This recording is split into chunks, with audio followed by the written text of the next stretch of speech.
What's up guys, T-Shnader here with our Skyrim Assassin gameplay video. As you can see, it's on legendary difficulty, and first of all, I do have a bit of a cold, so just bear with me with that. Can't keep postponing the videos. So we'll start off with the daggers first. So we've just taken the torch, but it's still there. One has gone glitches for you. Won't be banned. It's alright. All these locations in this video I've completed myself. I'm just going over to show you, the gameplay, weapons, how to use them, stuff like that. Unfortunately, this mine is full of bandits, bandit outlaw, so not too strong, but the idea of the video is to get a rough idea of how to play this type of character. So we'll shoot a distraction arrow. Alright, obviously too far away, so we'll do it a little bit closer. We'll get him to walk towards it, and we'll just simply go behind him, finish him off.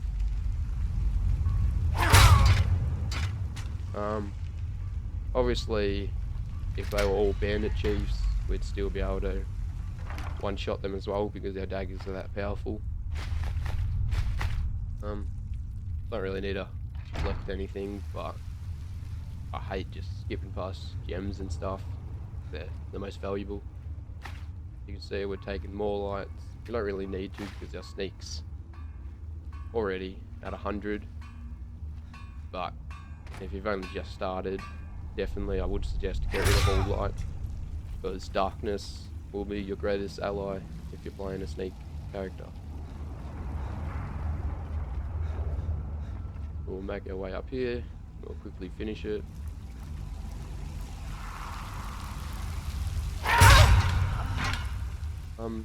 I do use invisibility potions, but only when I need to.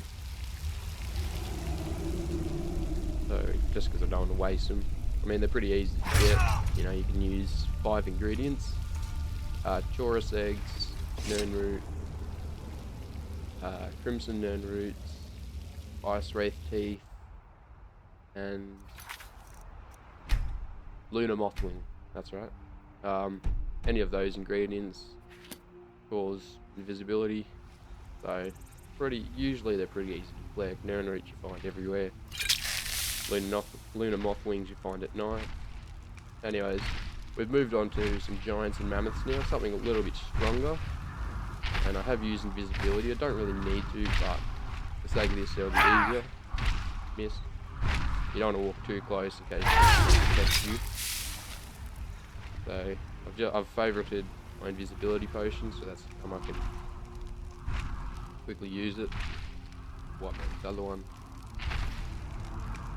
As you can see, they're obviously not that smart walking into walls and stuff. But on the other side, if you're not careful, especially at the start of the game, they can send you up to Sovngarde in a matter of seconds, so you've got to be careful. They're usually pretty harmless, but if you aggravate them or get too close, then they will attack.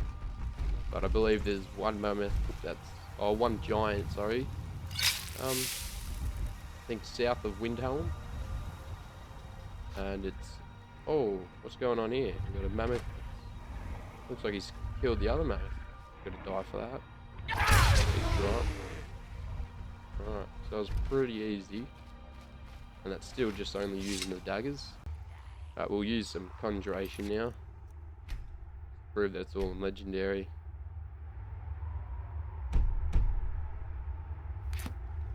I've already killed this guy earlier, that's why you may be wondering why he's dead just there. Because as I said earlier in the video, I've completed all these places. These guys are only bandits, but just to get the idea. Demora Lords are by far my favourite to summon, just because of how powerful they are, and let's be honest, who doesn't love a Daedric Demora Lord? These were stronger creatures you know, I could still be doing the exact same thing, just sitting, waiting, summon the Dremora Lords. Dremora Lords did end up dying, then I just summon another two, you know what I mean?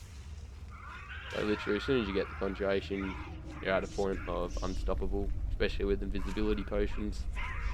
And I also carry paralyzed potions in case I do get trapped with an enemy in like a corner or something. I can use it, escape, invisibility. You get the idea.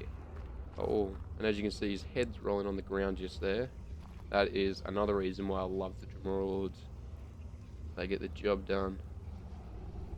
Savage. Pretty brutal way to die, but quick and away. Go. Anyway, as I was saying earlier, I think there's a giant that won't attack you if you walk up close to it, south of Windhelm, because I believe it's mourning, I think it's Mammoth's death. I'm not too sure about that, but hopefully someone can confirm that. So, obviously there's a room full of enemies, don't even have to walk in, summon.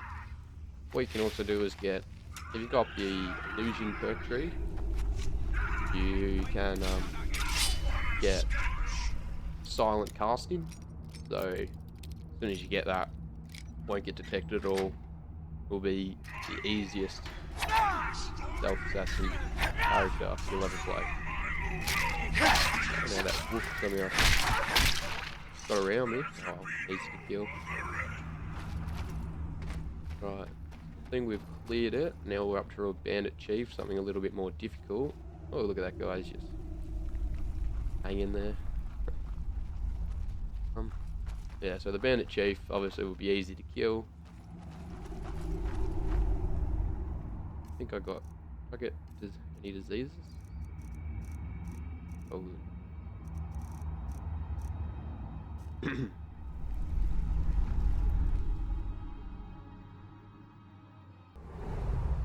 Got our bandit chief sitting there, but he still hasn't detected me. And either watch the fight, sit back, or what I tend to do is either use my daggers or my bow, only when the enemy's not focused on me, just when it just helps get, you know, skill up. And doing the easy as that. And once you're done, roll a mess. Now just check out this view. Whiterun. Shame the graphics aren't better from long range. Oh, we've got a dragon over there. If anyone else can see that, I'm not going to fight it though. Still pretty good view. We're now moving on to the halted stream camp. Here I'll show you pretty much the perks of using a bow now. You've seen the conjuration with daggers, the daggers by itself, and now the bow. Here we're only up against bandit outlaws, bandits. I think there's a bandit chief near, from memory. But the idea of the bow is pretty much to shoot. As soon as they come, oh yeah, we'll use a trap. Fun. You recognise, if you know what the traps are and stuff, work out ways to get the enemies to get damaged by it is probably the best way to kill your enemy as a sneak character. You won't get detected, and they're just killing themselves, so that's pretty easy. As you can see, we have two bandit outlaws, which we know they're both one-shot arrows. So we wipe them out, then we only have to focus to get the bandit chief. To make it a whole lot easier for us. Just wait, sit back, and when he goes back up, we'll probably use the daggers. That's what I want to show you how powerful the daggers actually are. And if you go up the sneak tree, you get times 15 for sneak attack with daggers. And with the gloves that you may have seen from my stealth assassin armor, the gloves allow you to do double sneak attack damage, which puts your times 15 up to times 30, which is so overpowered in my opinion, which is why I use it. soon as he goes up there, Don't we'll sound like much fun. finish him. Looking around, he has suspicions. There's only one hit. Usually for stronger enemies, might have to use a multiple attacks. Anyways, thank you for watching.